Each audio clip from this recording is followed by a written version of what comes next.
हरिओम। स्वागत है आप सभी का। हम सभी लोग तैत्तिरीय उपनिषद पढ़ रहे हैं। यह कृष्ण यजुर्वेद की तैत्तिरीय शाखा से संबद्ध है। इसमें 5 अनुवाक, शुरुआती 5 अनुवाक हमने पहले व्याख्यान में पढ़ लिए हैं। आज आगे की कुछ अनुवाकों को पढ़ने का प्रयास करें। तो इसमें सबसे पहले सय एषोन्तर हृदय आकाशः तस्मिन्नयं पुरुषो मनोमयः अमृतो हिरण्मयः। इस मंत्र को, इस अनुवाक को पढ़ते हैं। सह मतलब जिसको अभी तक बताया जा चुका है, जो विषय अभी तक बताया जा चुका है, वह अंतर हृदय आकाश है। हृदय के अंदर जो आकाश है, हृदय आकाश जिसको कह सकते, हृदय के अंदर जो आकाश है, हृदय के अंदर खाली जो आकाश है, उस आकाश में तस्मिन्नयं पुरुषो मनोमयः, उस हृदय के अंदर वाले आकाश में यह मनोमय पुरुष रहता है। ठीक, उस हृदय में, हृदय के आकाश में मनोमय पुरुष रहता है।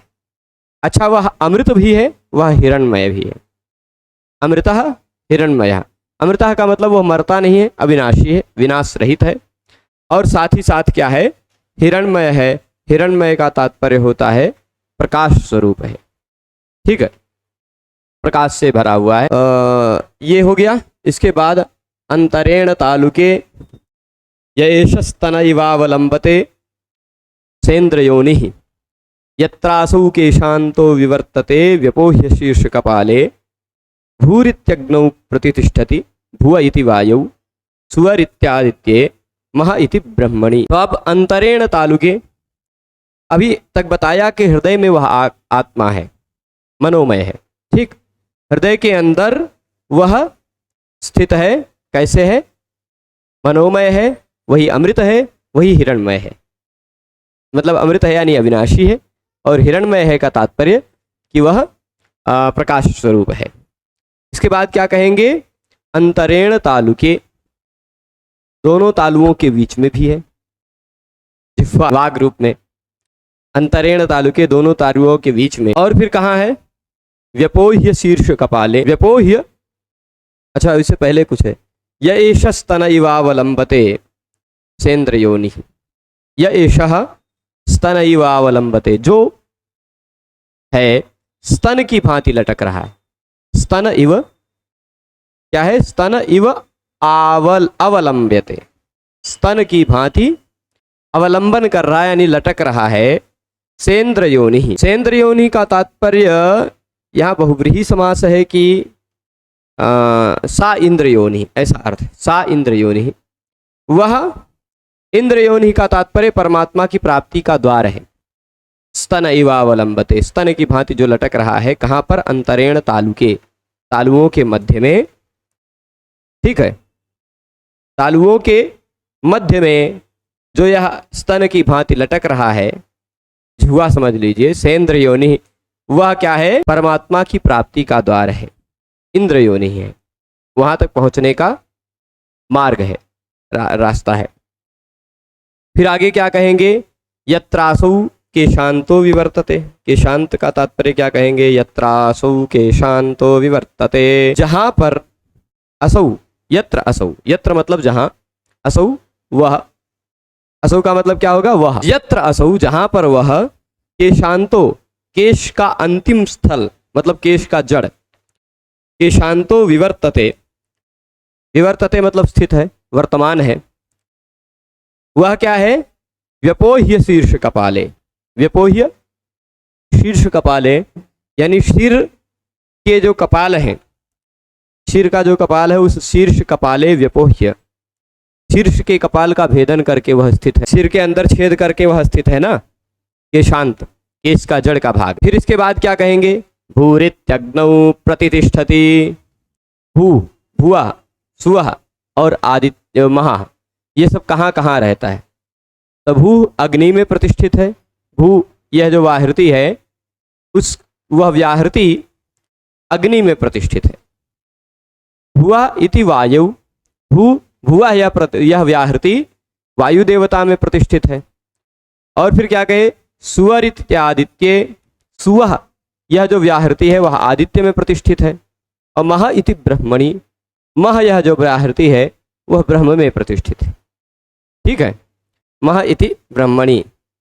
फिर इसके बाद क्या कहेंगे आगे, ये सबकी प्रतिष्ठा बता रहे हैं। आगे आएगा आपनोति स्वराज्यम आपनोति मनसस्पतिम वाक्पतिश्चक्षुष्पति श्रोत्रपति विज्ञानपति एतत् ततो भवति। आपनोति स्वराज्यम, वह अपने राज्य को प्राप्त कर लेता है। अब राज्य को प्राप्त करना मतलब कहीं राजा बन जाता, ऐसा नहीं। प्रकाश को प्राप्त कर लेना, राज का अर्थ प्रकाश, अपने प्रकाश को प्राप्त कर लेता है।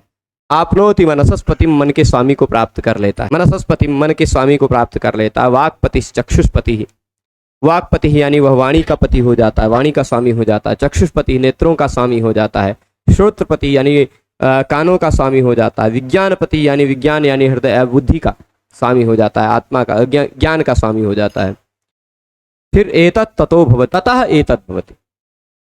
जब व्यक्ति स्वराज्यम आपनोति, अपने ऊपर अपने आप का राजा स्वयं बन जाता है, जब मन का पति बन जाता है, वाणी का पति बन जाता है, चक्षु का पति बन जाता है, मतलब इन सब का तात्पर्य यह है कि मन जैसा चाहे वैसा वह न करे, वह जैसा चाहे वैसा मन करे। वाणी अपने मन से कुछ, अपने मर्जी से कुछ न बोल जाए, वह जो चाहे वह बोले, है ना, सबका स्वामी हो जाता है जब। ततः एतद् भवति, उसके बाद ये इसकी सिद्धि प्राप्त होती है। उसके बाद ही जो साधन बताए जाएंगे उन साधनों से उसकी प्राप्ति होती है, ब्रह्म की प्राप्ति होती है।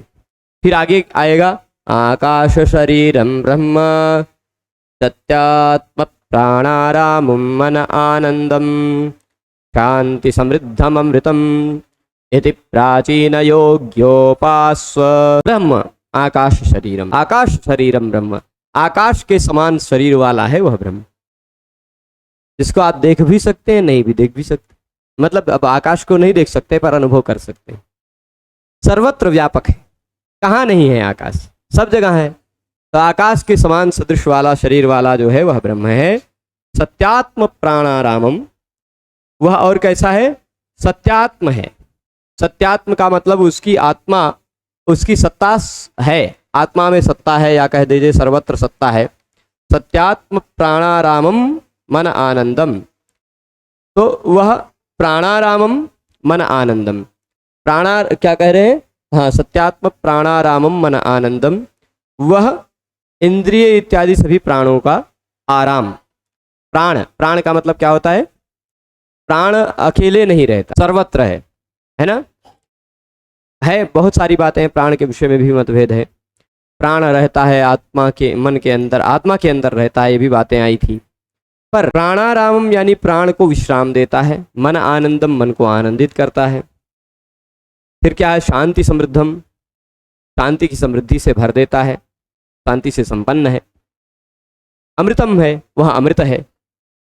इति प्राचीन योग्योपास्य, ये क्या है, प्राचीन योग्य उपास्य। हे प्राचीन योग्य, प्राचीन योग्य का मतलब क्या है कि तुम सबसे प्राचीन यह ब्रह्म है। प्राचीन का तात्पर्य ब्रह्म। हे प्राचीन योग्य, हे ब्रह्म योग्य, ब्रह्म की प्राप्ति के योग्य हो तुम। उपास्व, उसी की तुम उपासना करो। उपास्व का मतलब क्या है, उसी की उपासना करो। इति प्राचीन योग्योपास्व। फिर प्राचीन योग्योपास्व हो गया। फिर आगे देखिएगा, आगे क्या आता है, छठा अनुवाक शुरू हो गया। चलिए, पृथिव्यंतरिक्षं द्यौर्दिशो वान्तरदिशः अग्निर्वायुरादित्य चंद्रमा नक्षत्राणि आप औषधयो वनस्पतय आकाशात्मा इत्यधिभूतम् अथाध्यात्मम् प्राणो व्यान उदानः प्राणो व्यानोपान उदानः समानः चक्षुश्रोत्रं मनो वाक् त्वक् चर्म मांसम, मांसम है, मांसम ऐसा कर सकते हैं।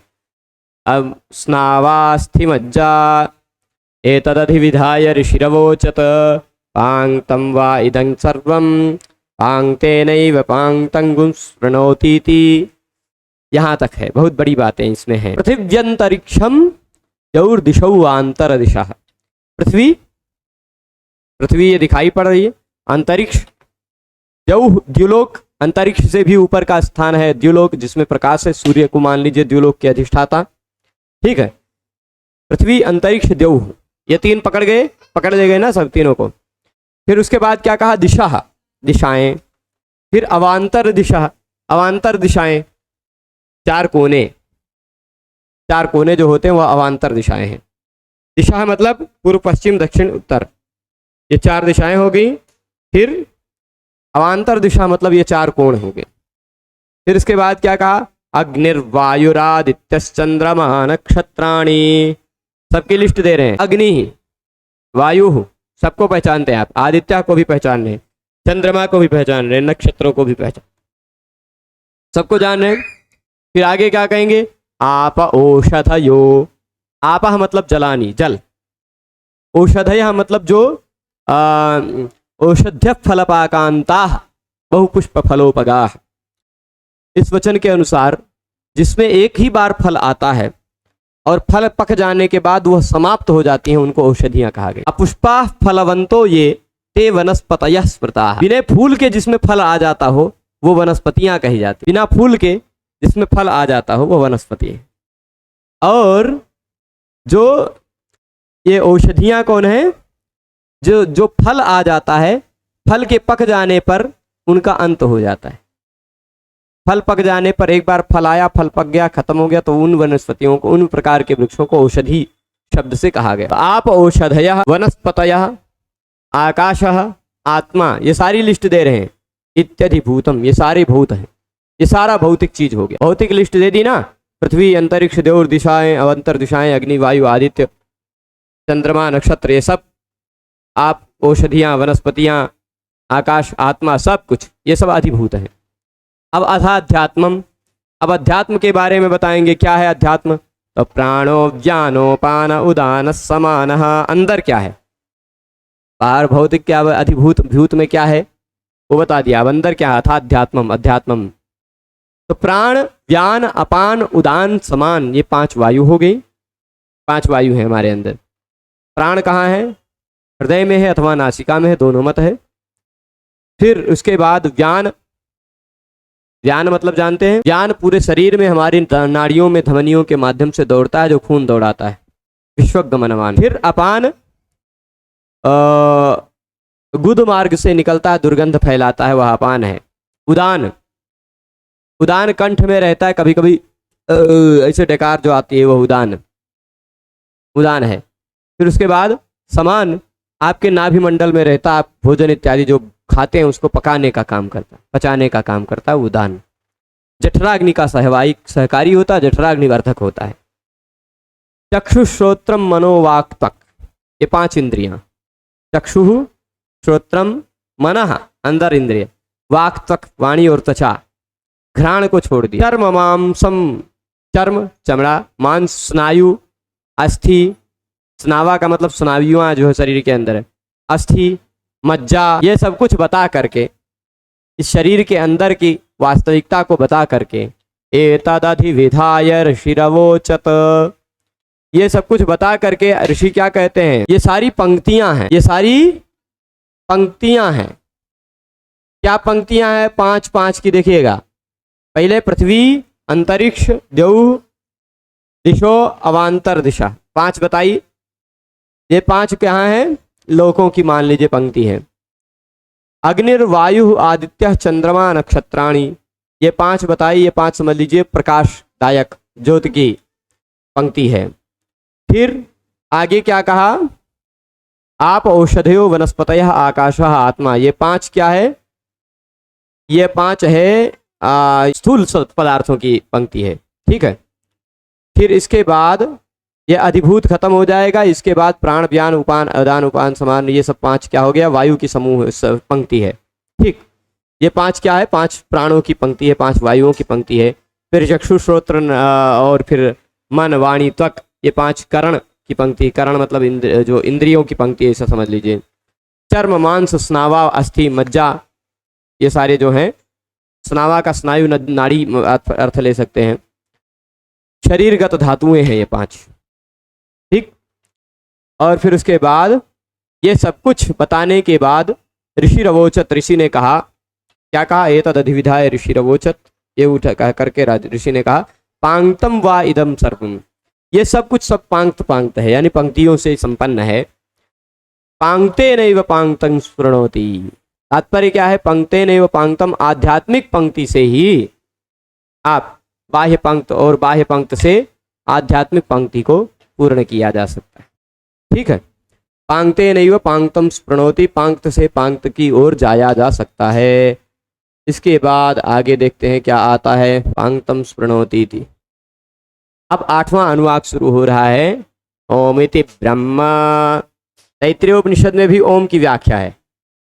ब्रह्म क्या है? तो कहेंगे ओम इति ब्रह्म, ओम यह ब्रह्म है। पहचानते हैं ओम जी को? ओम ब्रह्म है, वही ब्रह्म है। तस्य वाचक प्रणवः, योग सूत्र भी कहता है। ओम इतीदं सर्वम, ओम ही यह सब कुछ है। जब ओम ही ब्रह्म है तो ओम ही यह सब कुछ भी है।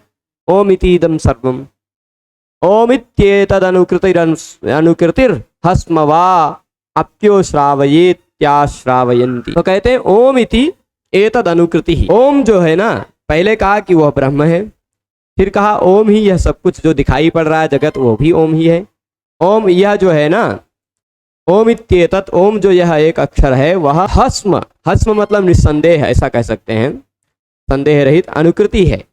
ओम इत्येतद् अनुकृति हस्म वा अप्यो श्रावयन्ति। ओम एक ऐसा अनुकृति है, ओम एक ऐसा ऐसी अनुज्ञा है, ऐसा तात्पर्य समझ लीजिए, आज्ञा है ऐसा समझ लीजिए, जिसके कारण, या क्या कहते हैं, हस्म अप्यो श्रावयेत्याश्रावयन्ति, श्रावये इति आश्रावयन्ति, ऐसा कह दीजिए कि ओम यह एक अनुकृति है।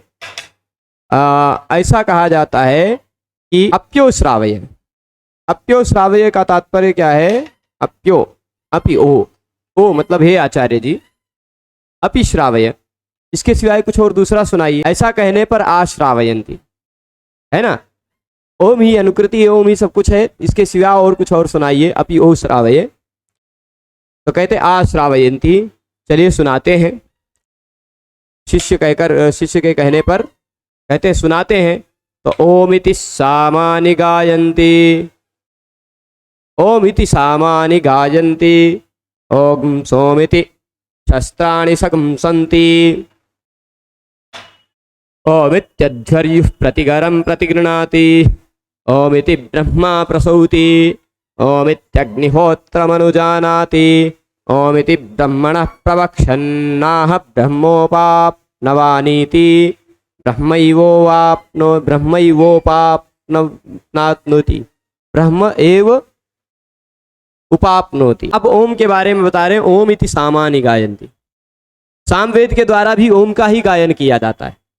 ठीक, सामवेद की ऋचाएं जो हैं सामानी, वो ओम इति गायन्ति, ओम कहकर ही गाया जाता है ना।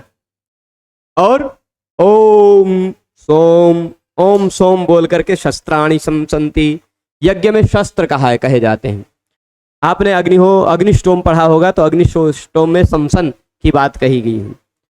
आप प्रत्यांभ्याम श्रुवः पूर्वस्य कर्ता, यह कारक में सूत्र पढ़ेंगे तो वहां पर भी होता प्रथमम शंसति तमध्वर्युः प्रोत्साहयति, होत्रे प्रतिगृह्णाति, होत्रे अनुगृह्णाति, अनुप्रतिगृह्णश्च इत्यादि सूत्र में भी है। तो वहां क्या है? शस्त्र। शस्त्र मतलब होता है मंत्रों का गान करना, एक प्रकार का वो शस्त्र है। तो ओम शोम शस्त्राणि संसन्ति, शस्त्र कहने होते हैं तो ओम और शोम कह के बोलते हैं। और ओम इत्यध्वर्युः प्रतिगरम प्रतिगृह्णाति, अध्वर्यु जो ना होता है ना, प्रतिगर करता है। प्रतिगर का तात्पर्य होता है, एक प्रतिगर का मंत्र होता है, उस प्रतिगर मंत्र का प्रयोग यज्ञ में ही होता है। अध्वर्यु ओम कह करके ही प्रतिगर क्रिया करता है, प्रतिगर मंत्र का उच्चारण करता है। और ओम इति ब्रह्मा प्रसौते, और ओम कहकर ही ब्रह्मा अनुमति देते हैं।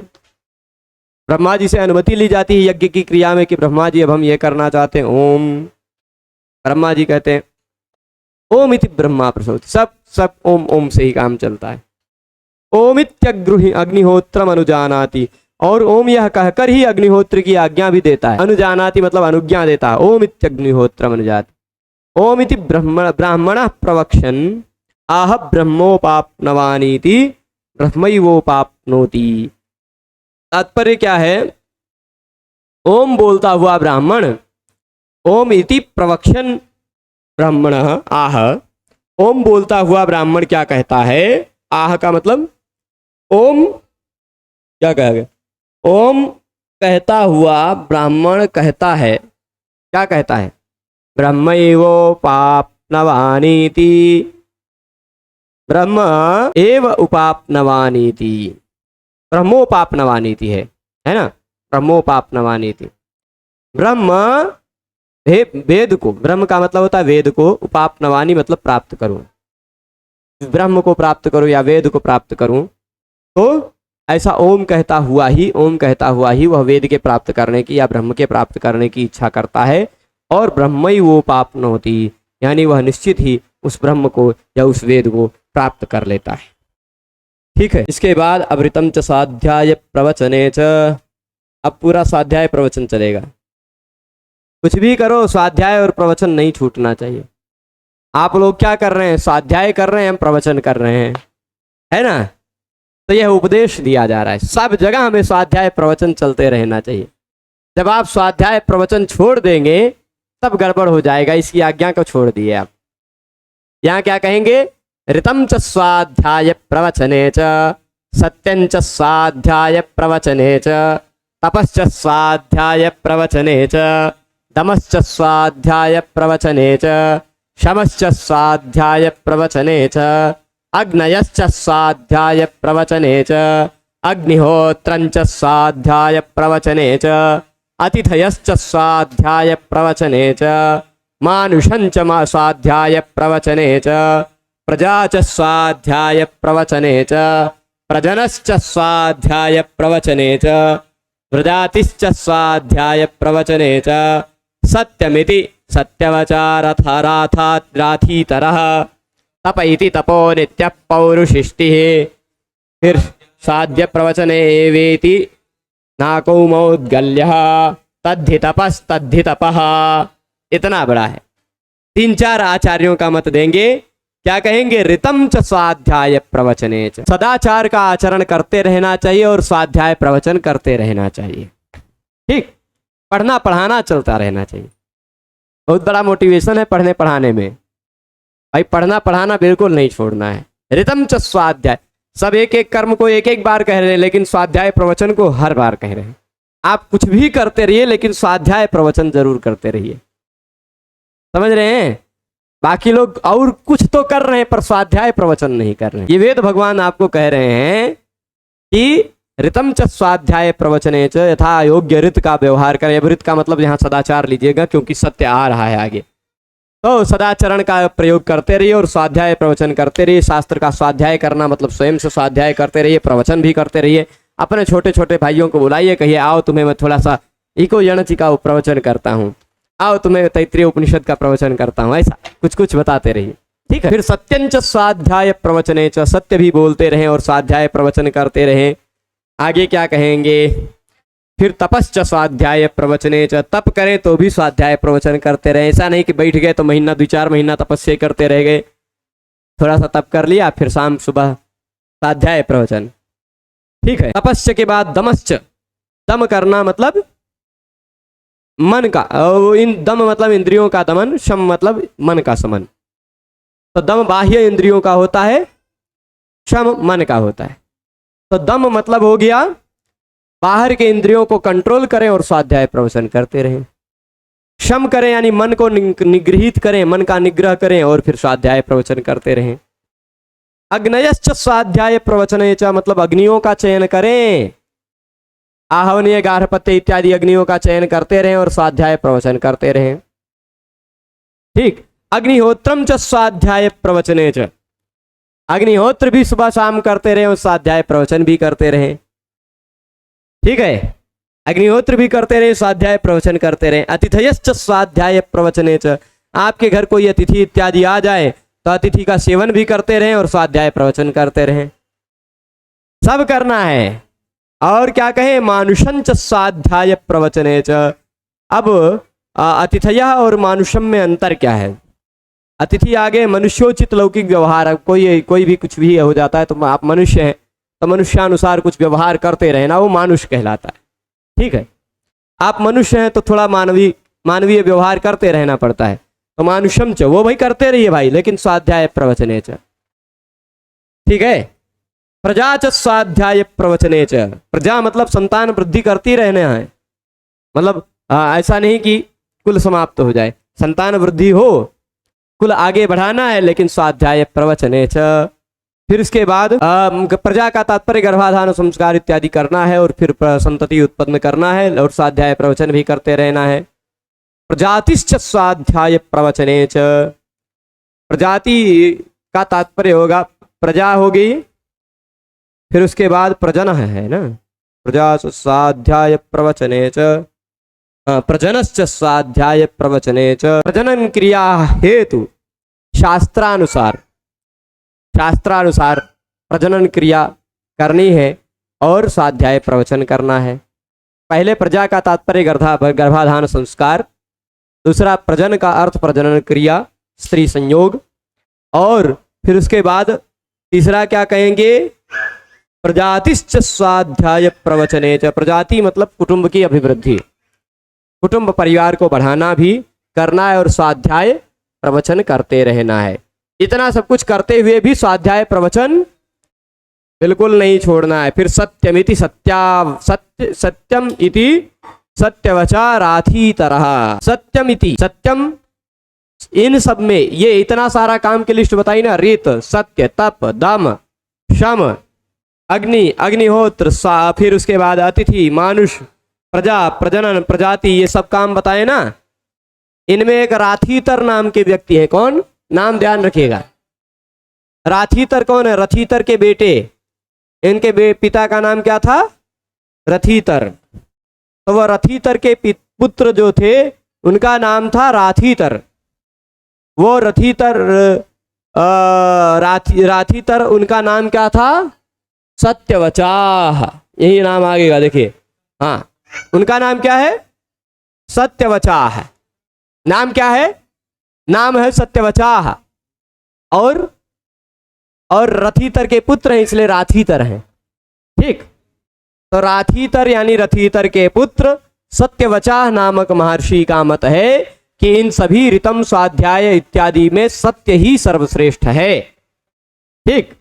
सत्यमिति सत्यवचा राथीतरः, तप इति तपो नित्यः पौरुषिष्टि। अच्छा, इन सभी में तप ही सर्वश्रेष्ठ है, ऐसा पुरुषिष्टि के पुत्र तपो नित्य नामक ऋषि कहते हैं। तपो नित्यः पौरुषिष्टि, सब में सत्य ही श्रेष्ठ है ऐसा, ठीक। सब में देखिएगा सत्यमिति, सत्य ही सही है, देखिएगा यहाँ सत्यमिति, ऐसा कौन मानते, सत्यवचा राथीतरः, सत्यवचा नामक रथीतर के पुत्र। तप ही श्रेष्ठ है, ऐसा तपोनित्य नाम के पुरुषिष्टि के पुत्र, पुरुषिष्टि के पुत्र इसलिए पौरुषिष्टि हो गए, ठीक है। फिर इसके बाद स्वाध्याय प्रवचन एवेति नाको मौद्गल्य, और इनमें ये सभी कर्म जो बताए गए, ऋतम च स्वाध्याय प्रवचने च, सत्यं च स्वाध्याय प्रवचने च, ये सारी लिस्ट दे दी गई ना, उसमें स्वाध्याय प्रवचन बार बार बताया गया, वही सबसे श्रेष्ठ है, ऐसा नाक नाम के एक ऋषि बताते। ये वाले नाक नहीं, एक नाक नाम के पुत्र हैं, नाक नाम के एक ऋषि हैं जो मौद्गल्य हैं, यानी मुद्गल के पुत्र हैं। मौद्गल्य का मतलब इनके पिता का नाम मुद्गल था, मुद्गल के पुत्र होने के कारण उनको मौद्गल्य कहा गया है। और मौद्गल्य नाक ने माना है कि स्वाध्याय और प्रवचन ही सबसे श्रेष्ठ कर्म है, ठीक। इन सभी कर्मों में सबसे श्रेष्ठ कर्म स्वाध्याय प्रवचन एवेति, स्वाध्याय और प्रवचन ही सबसे श्रेष्ठ है, ऐसा नाको मौद्गल्य यानी नाक नामक महर्षि का मत है, जो मुद्गल के पुत्र थे, मौद्गल्य थे, और उन्होंने यह कहा है तद्धि तपः, वही तप है, वही तप है। स्वाध्याय और प्रवचन करना ही तप है। यदि आप स्वाध्याय कर रहे हैं तो आप भी तपस्वी हैं, प्रणम्य हैं, और यदि आप प्रवचन कर रहे हैं तो आप भी तपस्वी हैं। तद्धि तपः, तद्धि तपः। तो तपस्वी बनना है, बहुत आसान रास्ता बता दिया गया है तैत्तिरीय उपनिषद में कि आप स्वाध्याय करते रहिए, ठीक।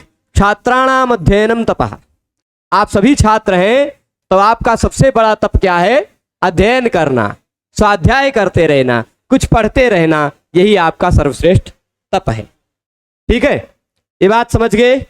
आगे चला जाए। यो अनुवाक खत्म हुआ कि नहीं? हाँ, नवम अनुवाक समाप्त हो गया, दशम अनुवाक शुरू हुआ। अहम वृक्षस्य रेरिवा कीर्ति पृष्ठम गिरेरिव ऊर्ध्व पवित्रा वाजिनीव स्वमृतमस्मि द्रविणगुं सवर्चसं सुमेधा अमृतोच्छितः इति त्रिशंकोर्वेदानुवचनम्। अच्छा, ये कौन बता रहे थे अभी तक? त्रिशंकु नामक आचार्य हैं। वो त्रिशंकु नहीं जो लटके हुए हैं, एक और त्रिशंकु नामक आचार्य हैं जो इस तरह से वेद का अनुवचन कर रहे हैं। क्या कर रहे हैं? वेद का अनुवचन कर रहे हैं, वेद का उपदेश दे रहे हैं। त्रिशंकु नामक महर्षि क्या कहते हैं? अहम वृक्षस्य रेरिवा, मैं वृक्ष को काटने वाला हूं, मतलब बढ़ी हूं, ऐसा नहीं कह रहे हैं। संसार रूपी इस वृक्ष का छेदन करने वाला हूं। ठीक, अहम वृक्षस्य रेरिवा, मैं यह जो वृक्ष दिखाई पड़ रहा है ना, संसार रूपी वृक्ष, इस वृक्ष को काट डालूंगा, यानी तुम्हें फिर दोबारा इस संसार रूपी वृक्ष में नहीं पड़ना पड़ेगा। ठीक, और फिर क्या कह रहे हैं? कीर्ति पृष्ठम गिरेरिव, और मेरी जो कीर्ति है, त्रिशंकु कह रहे हैं कि मैं इस संसार वृक्ष का छेदक हूं, और मेरी जो कीर्ति है ना, वह गिरेह पृष्ठम इव, पर्वत की पीठ के समान ऊंची है, पर्वत के शिखर के समान, उन्नत शिखर के समान, पर्वत पृष्ठ के समान। गिरेह इव, गिरेह पृष्ठम इव कीर्ति, गिरि के पर्वत के पृष्ठ के समान हमारी कीर्ति है, उन्नत है, अभ्युन्नत है। ऊर्ध्व पवित्रो, आगे क्या कहते हैं? ऊर्ध्व पवित्रो वाजिनीव स्वमृतमस्मि। पर तीन बातें हैं। ऊर्ध्व पवित्र अस्मि, ऐसा पहले लीजिएगा कि मैं बहुत अधिक पवित्र हूं। ठीक, और फिर क्या कहते हैं? वाजिनीव, वाजिनीव स्वमृतमस्मि। हाँ, अथवा वाजिनी इव, वाजिनी इव। वाजी का तात्पर्य होता है जो घोड़ है, घोड़े वाले जो हैं। वाजी कौन है? सूर्य भगवान है ना। सूर्य भगवान, उनको वाजी कहा गया है। उन्हीं के कारण, निकलने के कारण वाजस्नेय शाखा कृष्ण, ये शुक्ल यजुर्वेद को कहा गया है, सूर्य से संबद्ध होने के कारण। तो वाजिनी इव यानी सूर्य भगवान के समान, या सूर्य में जैसे है वैसे उत्तम अमृतम अस्मि, समृतम अस्मि। खाली अमृतम नहीं, स्वमृतम, सुअमृतम स्वमृतम। वाजिनी स्वमृतम इव, जैसे सूर्य में वह उत्तम अमृत है, वैसे ऊर्ध्व पवित्र अस्मि, मैं भी परम पवित्र हूं, मैं भी ऊर्ध्व पवित्र हूं, मैं उसी सूर्य के समान हूं, परम तेजस्वी हूं। अब अपने आप को जो देख लिया वही सब कुछ है भाई।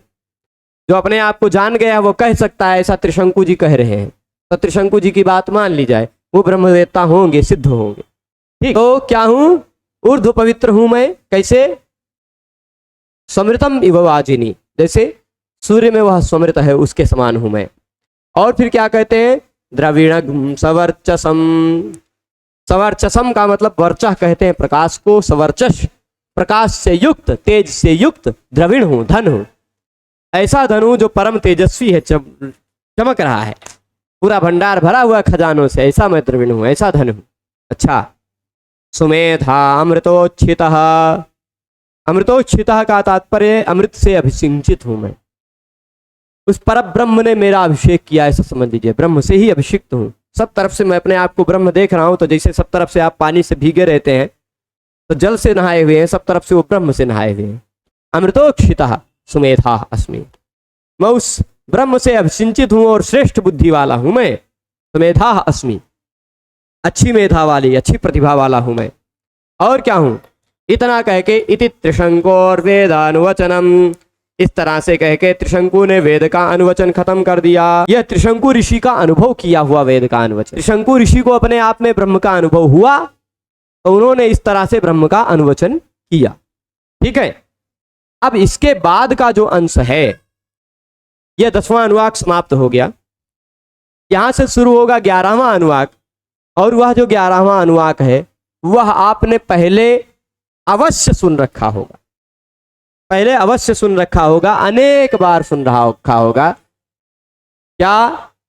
वेदमनुच्चाचार्योऽन्ते वासिनमनुशास्ति, सत्यं वद धर्मं चर साध्यायान्मा प्रमदः, आचार्याय प्रियं धनमाहृत्य प्रजातन्तुं मा व्यवच्छेत्सीः, सत्यान्न प्रमदितव्यं धर्मान्न प्रमदितव्यं कुशलान्न प्रमदितव्यं भूत्यै न प्रमदितव्यं स्वाध्याय प्रवचनाभ्यां न प्रमदितव्यं देवपितृकार्याभ्यां न प्रमदितव्यं।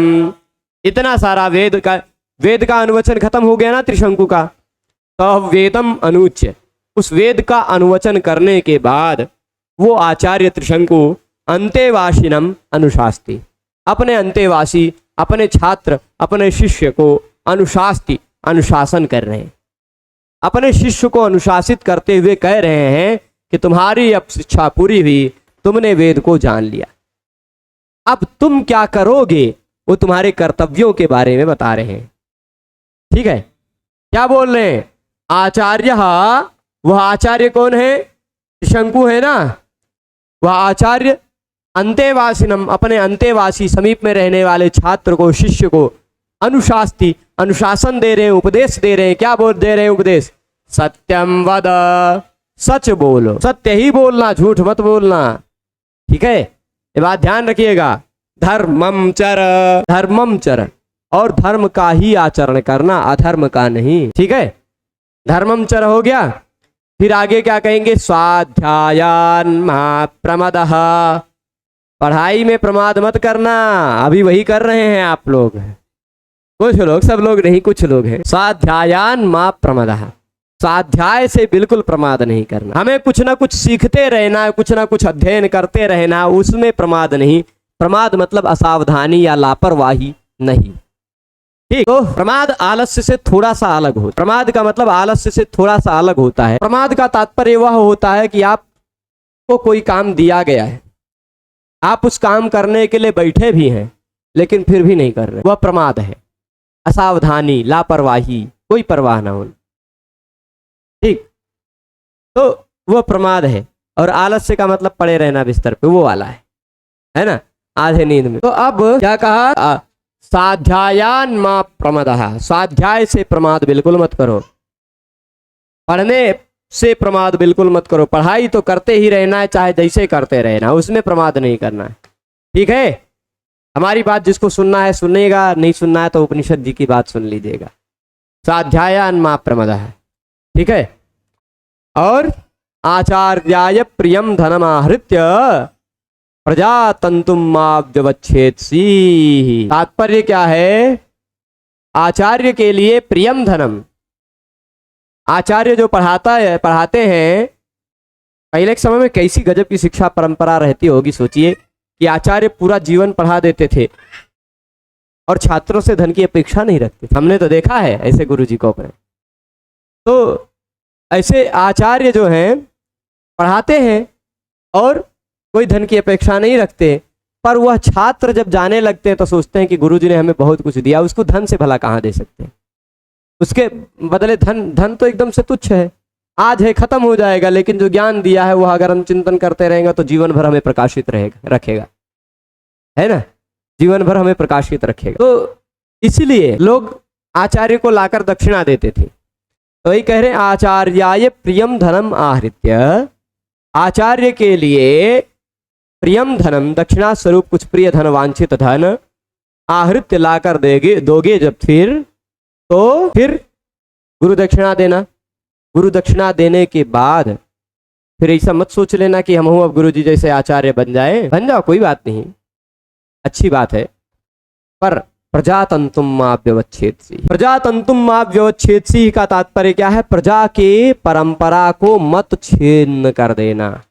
जैसे आप भी किसी की प्रजा हो, आप भी किसी की संतान हो, किसी की संतति हो, तो आप भी कोई संतति उत्पन्न करना, प्रजातंतु का व्यवच्छेदन मत करना। तो ये प्रजा रूपी जो धागा चलते आ रहा है अनादिकाल से, उसको व्यवच्छिन्न मत कर देना, तोड़ मत देना।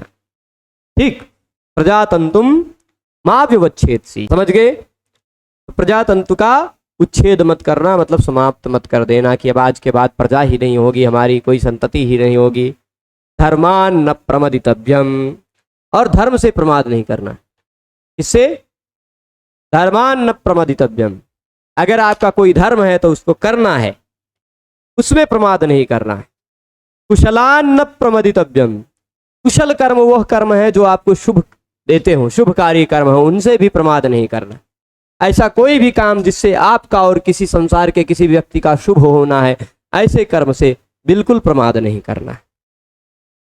आगे क्या कहेंगे? भूत्यै न प्रमदितव्यम, भूत्यै का मतलब होता है उन्नति का, जो जिससे आपकी भूति हो, कल्याण हो, उन्नति हो, अभ्युन्नति हो, उसमें भी प्रमाद नहीं करना। स्वाध्याय प्रवचनाभ्याम न प्रमदितव्यम, स्वाध्याय करना है, प्रवचन भी करना है, पढ़ना भी है, पढ़ाना भी है।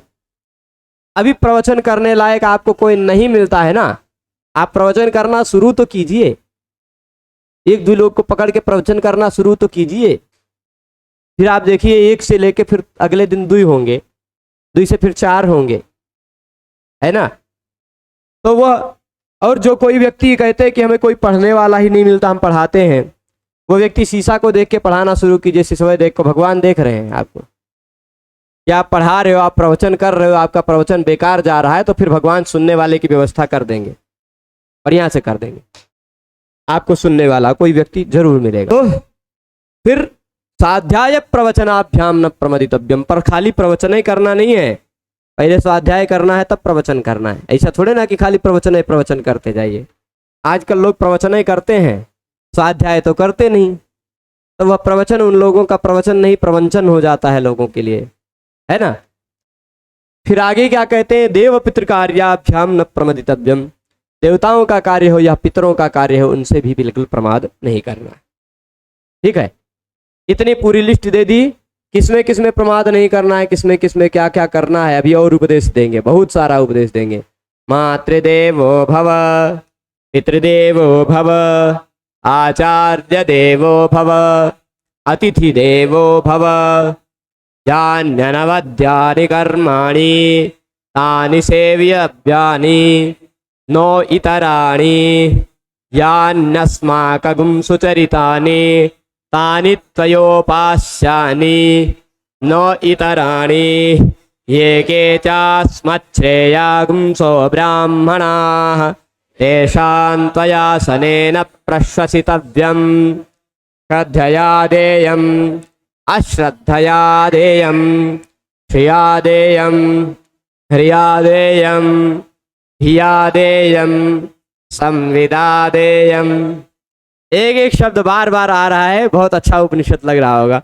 मातृदेवो भव, मातृदेवो भव मतलब माता को देव मानो, माता को देव मानो, पिता को देव मानो, आचार्य को देव मानो, अतिथि को देव मानो। ये 4 को देव के रूप में बताया है। यानी आप सबसे पहले अपनी माता में ही देव की बुद्धि उत्पन्न करो कि वह देव है। ठीक, आप कहेंगे मातृदेवी भव, ऐसा काहे नहीं कह रहे हैं, देव काहे कह रहे हैं? क्योंकि माता जिसकी देव हैं, माता जिसकी देवी हैं, वह मातृदेव बन जाएगा, वह व्यक्ति। आपको कह रहे हैं कि आप मातृदेव हो, मतलब माता आपकी देवता बन जाए। आप पितृदेव हो, मतलब आपकी देवता पिता बन जाए, देव आपके देव पिता बन जाए।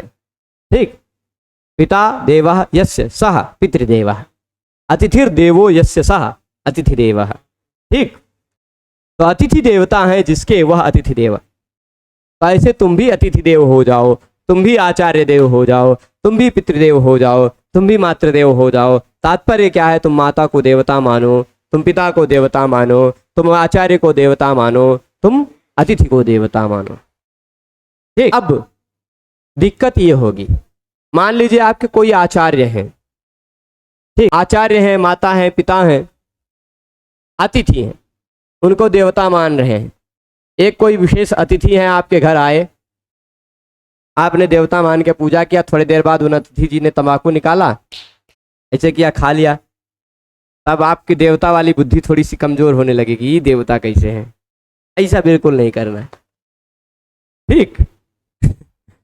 अतिथि देवो भव, उसको देवता मानना है। आचार्य में भी हो सकता है आपके कोई कमी हो, माता पिता में भी हो सकता है कोई कमी हो, इसलिए कह रहे हैं यान्यनवद्यानि कर्माणि, जो अनवद्य कर्म है मतलब जो प्रशंसनीय कर्म है उन्हीं को उपासना करें। तानि सेवितव्यानि, उन्हीं का सेवन करें।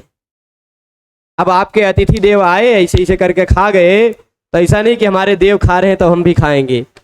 यानी अनवद्यानि कर्माणि, जो अनिंदनीय कर्म है, जो प्रशंसनीय कर्म है, तानि सेवितव्यानि, उन्हीं का सेवन करना है। नो इतराणि, इतर कर्म को, इससे इतर किसी भी कर्म का सेवन नहीं करना, चाहे वह आपके पिता का हो, चाहे वह आपकी माता का हो, चाहे आपके आचार्य का हो, चाहे वह आपके अतिथि का हो। ऐसा आचार्य स्वयं कीचड़ में पड़ा हुआ हो सकता है, स्वयं व्यसन में पड़ा हुआ हो सकता है, पर छात्र को उपदेश देता है कि भले ही हमारे अंदर कुछ कमी दिखाई पड़ती हो, तो हमारे जो कुछ अनवद्य कर्म है, हमारे जो कुछ विश्रेष्ठ कर्म है, तानि सेवितव्यानि, उन्हीं को सेवन करना, उन्हीं को स्वीकार करना। नो इतराणि, जो अनवद्य नहीं है उनको मत ग्रहण करना। और फिर आगे क्या कहेंगे, ये के चास्मत् श्रेयांसो ब्राह्मणाः, ये के चास्मत् श्रेयांसो ब्राह्मणाः। एक लाइन कोई छूट गई, तानि सेवितव्यानि हो तो क्या, अच्छा, यान्यस्माकं सुचरितानि तानि सेवितव्यानि तानि त्वयोपास्यानि नो इतराणि। यान्यस्माकं सुचरितानि, जो हमारे अच्छे चरित्र हैं, जो हमारे अच्छे व्यवहार हैं, जो हमारे अच्छे व्यवहार हैं, अच्छा स्वभाव है, अच्छा चरित्र है, तानि सेवितव्या तानि त्वयोपास्यानि, उन्हीं की उपासना तुम्हें करनी, उन्हीं को स्वीकार तुम्हें करना है, ठीक। नो इतराणि, इतर का सेवन बिल्कुल नहीं करना, ठीक। नो इतराणि, ये के चास्मत् श्रेयांसो ब्राह्मणाः। फिर क्या कहेंगे कि हमारे जो सुचरित हो गए ये तो बता दिया, और ये को जो कुछ भी हमसे, अस्मत् मतलब हमसे, पंचमी विभक्ति का प्रयोग है। ये के चास्मत् श्रेयांसो ब्राह्मणाः, जो हमारे श्रेयांसा मतलब हमसे भी श्रेष्ठ हैं, अस्मत् श्रेयांसा हमसे भी श्रेष्ठ हैं ब्राह्मण, अस्मत् श्रेयांसो ब्राह्मणा, जो हमसे श्रेष्ठ हैं ब्राह्मण, ऐसे ब्राह्मणों को, यानी अगर कोई ब्राह्मण आए जो आपसे श्रेष्ठ हो तो उसको क्या करना है, तेषां त्वयासनेन प्रश्वसितव्यम, उनको आसन दान इत्यादि देना है। अगर कोई आपसे श्रेष्ठ आ गया है तुरंत आसन बिछाइए, आइए महाराज बैठिए, है ना, आसनेन प्रश्वसितव्यम। भाई मान लीजिए आपके पास खाने पीने का कुछ नहीं है, कुछ बढ़िया सोफा बेड इत्यादि नहीं लगा, फिर भी वही बिछा के आइए बैठिए महाराज, और उनसे थोड़ा सा नीचे बिना बिछाए या कैसे भी आप भी बैठ जाएं। अगर कोई अतिथि आया आपसे श्रेष्ठ आया तो थोड़ा सा अच्छा आसन उनके लिए, गड़बड़ आसन अपने लिए, है ना। तेषां त्वयासनेन प्रश्वसितव्यम, आसन से, आसन देकर फिर उन्हें विश्राम देना है। प्रश्वसितव्यम का मतलब विश्राम देना है। श्रद्धया देयम, श्रद्धा पूर्वक देना है।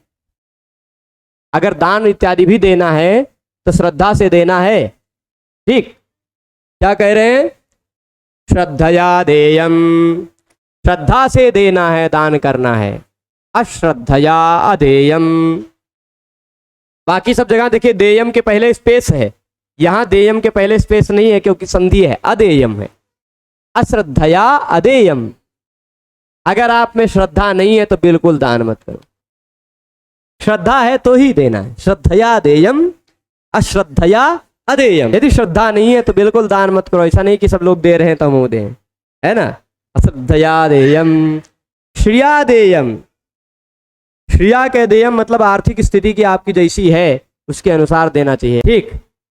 फिर उसके बाद क्या कहेंगे, ह्रिया देयम, खाली श्रिया ही नहीं, ह्रिया देयम, ह्रिया का मतलब लज्जा से देना, लाजपूर्वक, लज्जापूर्वक, और भय से भी देना चाहिए। भिया देयम, भय से भी दान करना चाहिए। और संविदा देयम, संविदा मतलब संविद प्राप्त करके, विवेक प्राप्त करके, ज्ञान प्राप्त करके विवेक अनुसार दान देना चाहिए, ज्ञान अनुसार ध्यान देना चाहिए। ये पूरी बात हो गई, कब देना चाहिए, कैसे देना चाहिए, कैसे नहीं देना चाहिए, ये बात हो गई।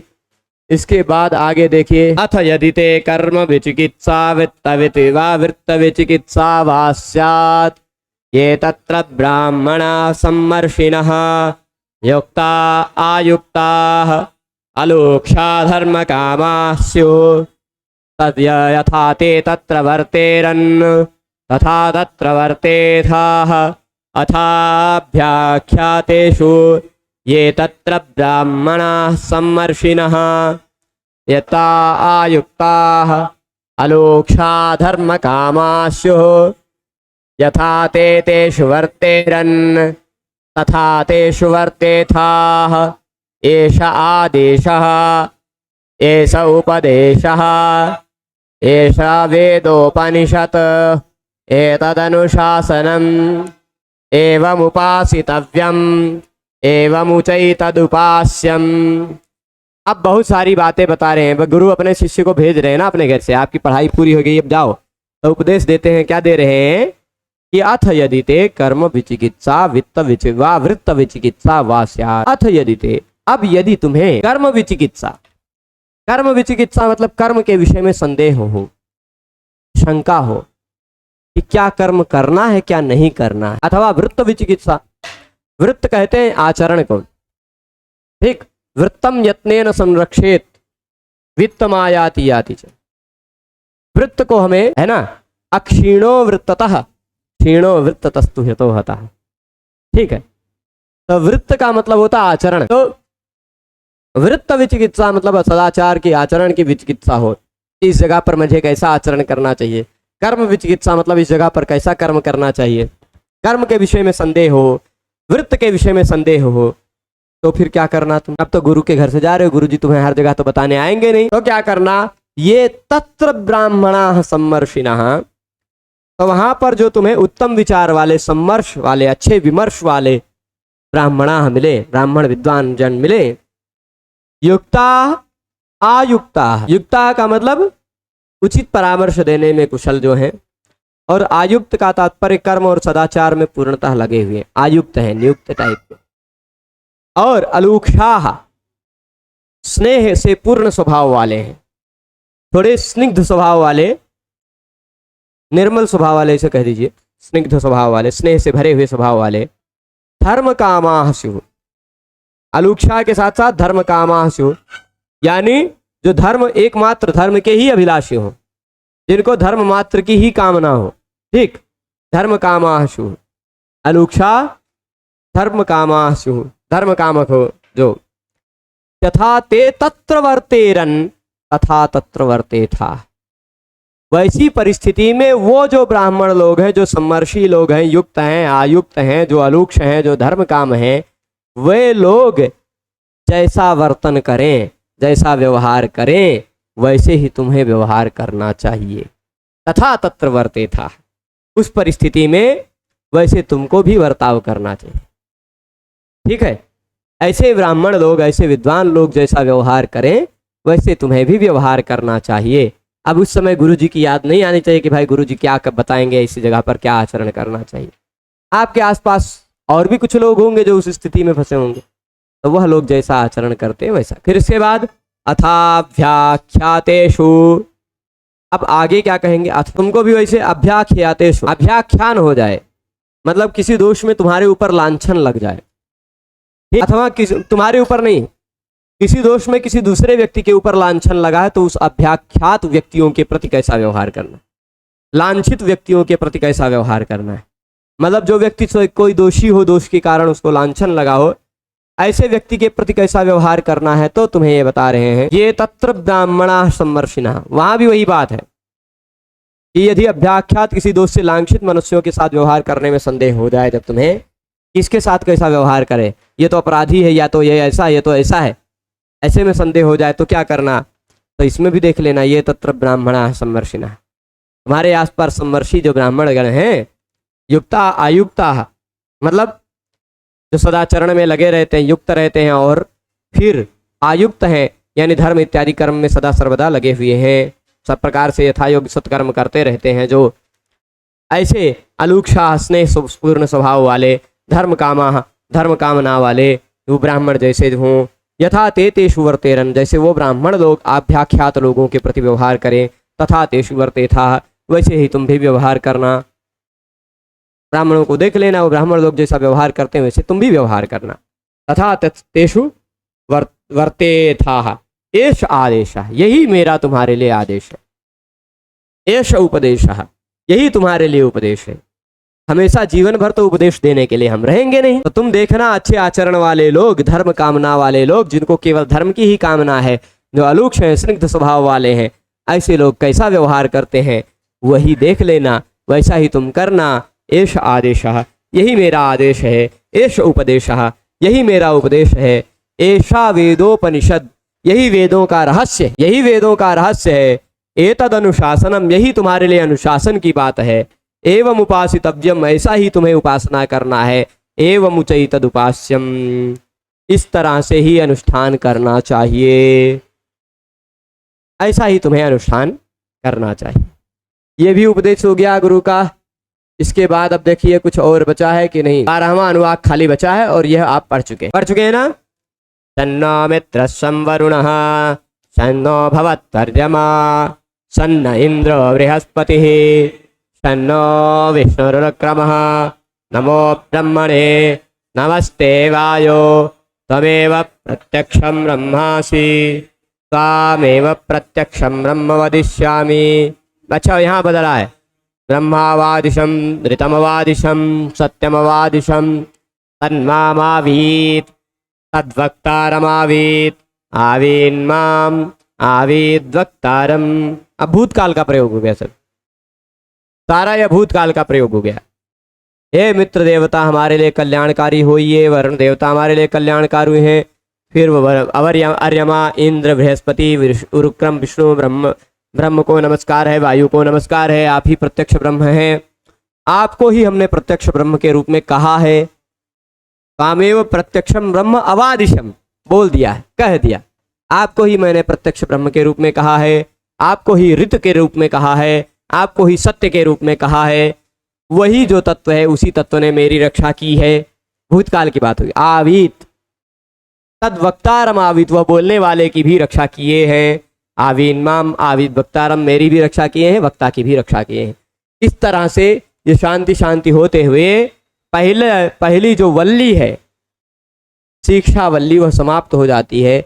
अब शुरू होगी ब्रह्मानंद वल्ली। ब्रह्मानंद वल्ली, और इसका जो शांति पाठ है कठोपनिषद में यही शांति पाठ था, आपने पढ़ लिया है, पर फिर से इसको पढ़ेंगे।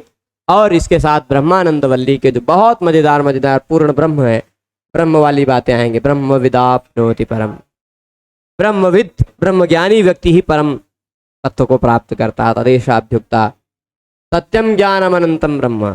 बहुत बड़े बड़े वचन आएंगे इसमें भी, इसको कल पढ़ लिया जाएगा, आज रोकते हैं। सभी लोग जुड़े रहे उसके लिए बहुत बहुत धन्यवाद। नमो नमः। बस।